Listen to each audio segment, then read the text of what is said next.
Hi Gina, hi Aaron. I'm Dr. Maxey, one of your genetic counselors. And today we're going to go over the probability that you guys have a child with cystic fibrosis. Gina, you came into the clinic because you're a little bit worried. Your brother and your sister-in-law just had a child who was diagnosed with cystic fibrosis. So you wanted to know the possibilities that when you and Aaron have a child, the chances that that kid might have cystic fibrosis. So all it takes is a look into your genetic history, and then we can figure out the probability that you conceive a child with cystic fibrosis or not. Gina, we're going to start with you because we know it runs in your family. Your brother's a carrier, but that's all we know. We don't know your parents' genotype. So we did create two possible options for your parents' genotypes. If you look over to my furthest left image, you can see the two possibilities. You could have either had parents that were both carriers, or you could have had one carrier and one non-carrier parent. In both situations, you yield a 50% chance of being a carrier and a 50% chance of being a non-carrier. The way we know that in the situation where you have both your parents being carriers is because while you're being conceived, the 25% chance that you do have cystic fibrosis, we now know that you obviously don't. So your percentage of being a carrier is 50%, and your percentage of being a non-carrier is 50%. Now, Aaron, we don't know anything about your genetic history, so we have to jump to the population statistics, and 1 in 25 people carry the gene for cystic fibrosis. That's 4%.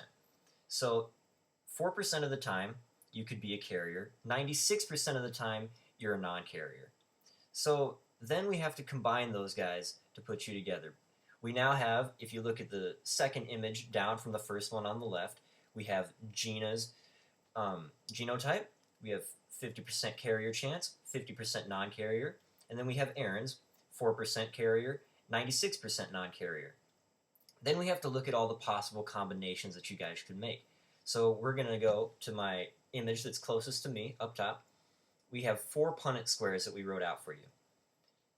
The first one will start working on your left and move right.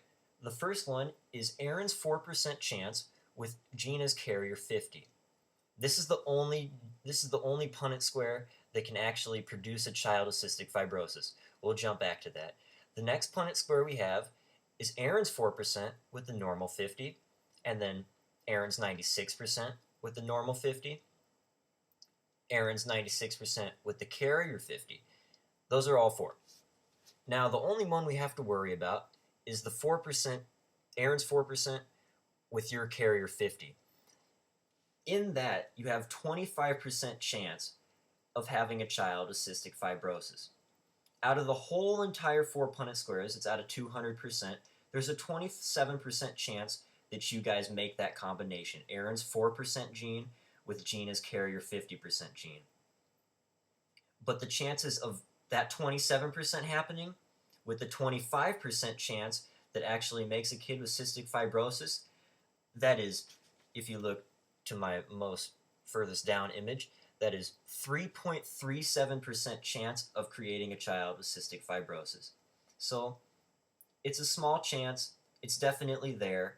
Majority of the time, 97% of the time, you'll have a child without cystic fibrosis.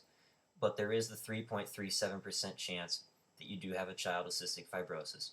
So take into consideration some of the other factors that my colleagues will bring up, and I wish the best of luck to you guys in the decision you're about to make. It's a big move in life. So good luck to you guys. Thank you. Cheers.